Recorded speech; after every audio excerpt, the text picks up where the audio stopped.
nze nali nkubye oyo omuto najja ng'ayagala tutapingamu zomanyi nina nnyo omwoyo ogwa hip hop ogwo eriyo omuyimbi gwe bayita omuto yani epanda just ekyo ekigambo nkikozesa nnyo kale katukitwale omuto yepanda kuba lyerinnya lyobadde wasembye okwogerako kati ne muzeyi William naye omuto William just nze nkikozesa nnyo ndoza abantu Muhammad yeje genda mu maaso kyogedde ffe tukitegedde proper naye abuuse genda mu maaso kati nakuba essimu nkugambye nga tukyali ku nsonga ya hip hop kati sinali mbiri ngenda sikuwa omanye nti abantu oluusi wabeerawo wobeetaagira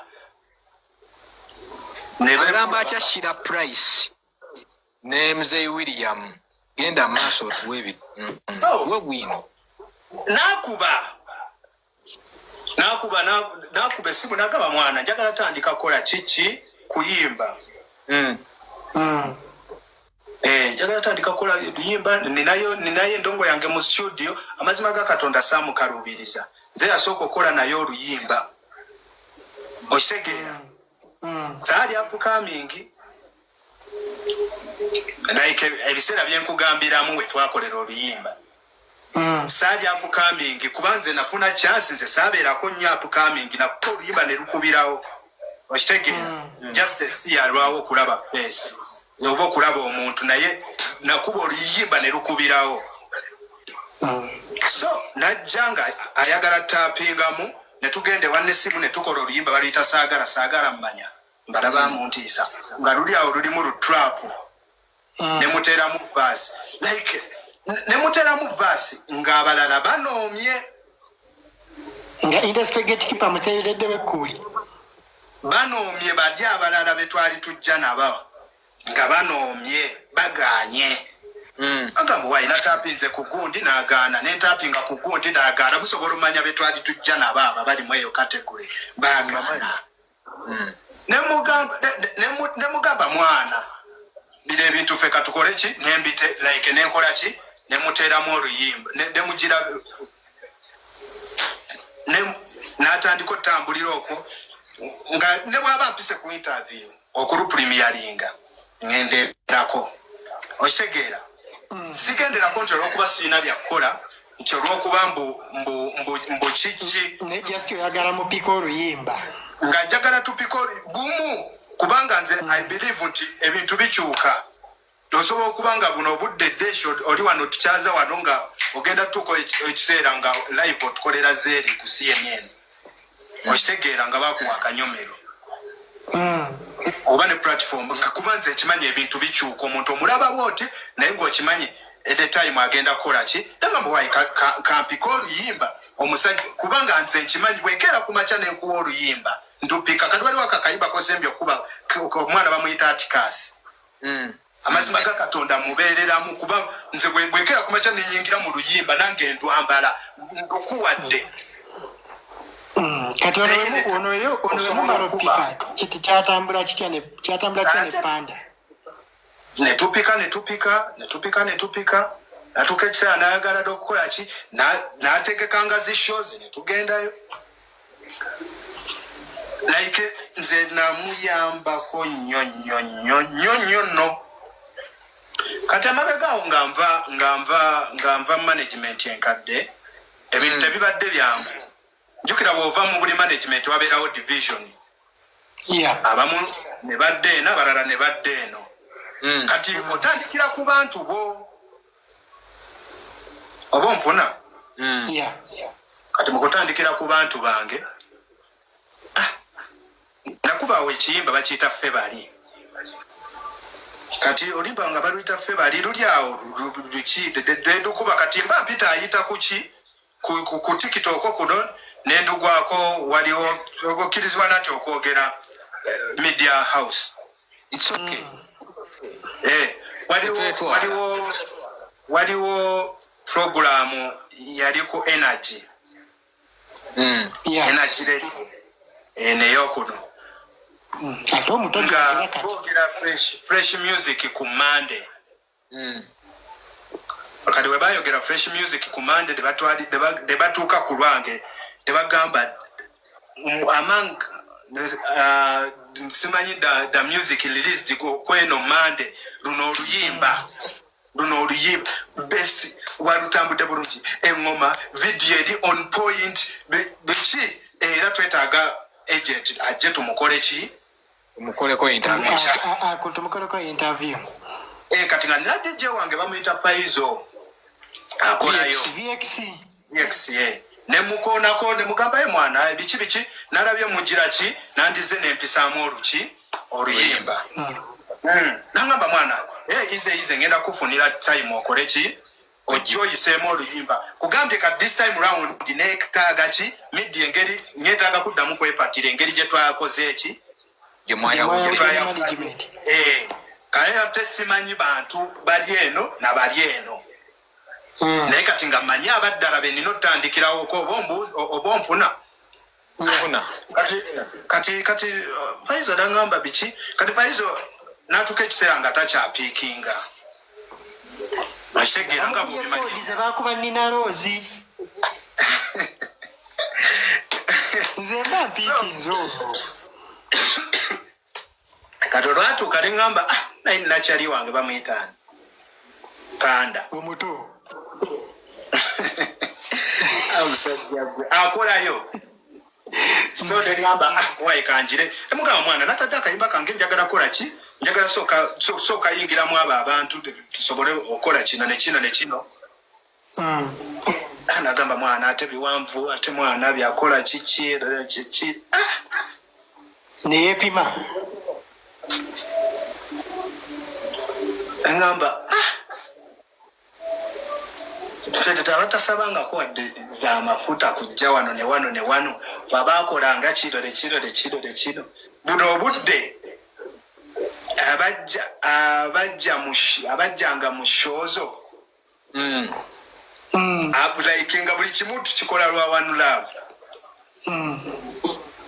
bwe tusasuddemu kaki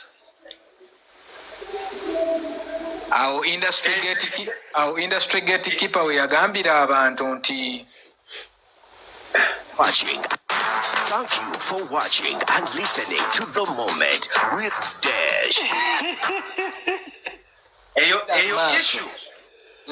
ekyali ku kolabo ndi ku nsonga ya kolabo lwaki gwe yajemboziza Kasirye ati Muzeyi William agamba mwe mwakozesanga One Love we mwamwetaaga ye n'alaga Two Love.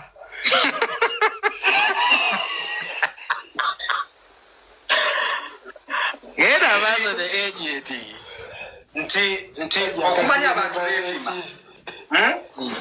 nti okumanya abantu beepima ombuuza ensonga lwaki baatuuka ne babeerako gye balaga njagala kulaga nti connection zikola muno mu Uganda oyo omu ziramu ebyagwawo ebirala ndoza mbambi summarize nzo bitegedde mu bufuuze Panda yakuba ekikono we wali omwetaagira waliwo Oro MC omumanyi mumanyi MC Oro eyabadde yeetonda olw'okwogera ebyensimattu ku bisulo by'abantu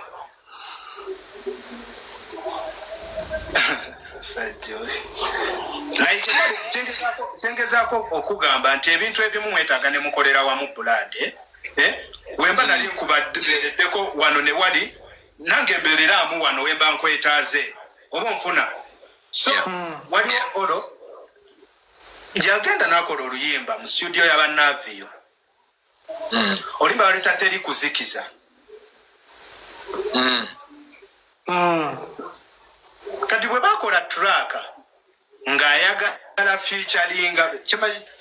featuringa nabaki nabarapa bonna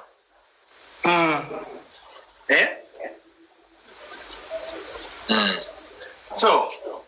kati barapa kati nga buli gwagamba nga bamuuza mugenda beera mwane nga mumanya ge bakoona mulimu agent anti nze nkukubulira amazima nze wengwa ku traka yo njiyuza bubi nnyo sekubya okitegera sekubya ate sijiyuza nti mu mbeera mbunkola kino oba okitegera naye gwentyo bwendi nze mpitira mu sitayiro yange nempita awo okitegera kati gwe bagamba mulimu agent nga beepima ngomanyi we bamugamba asooka akoleki asooka ayimbe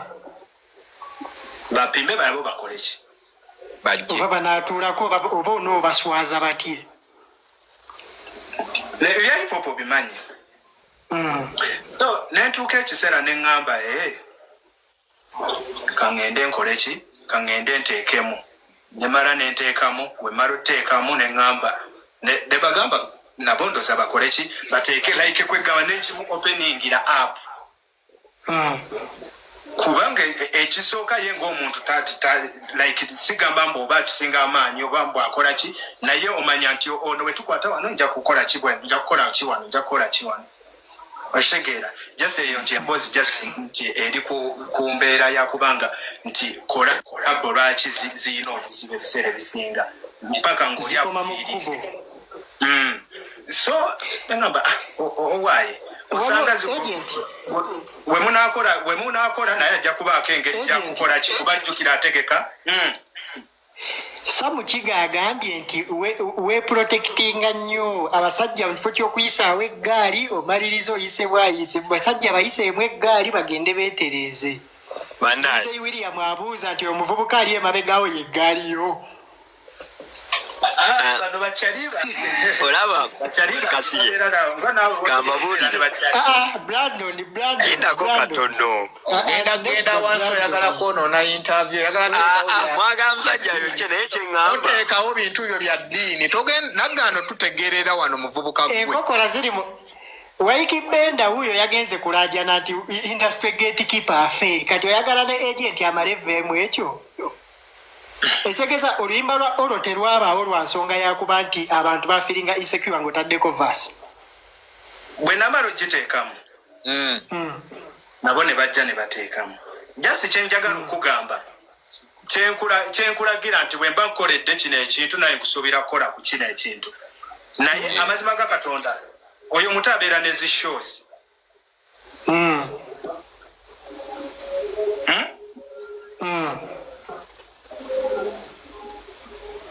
oba ne bwenkomaawo agent bannaye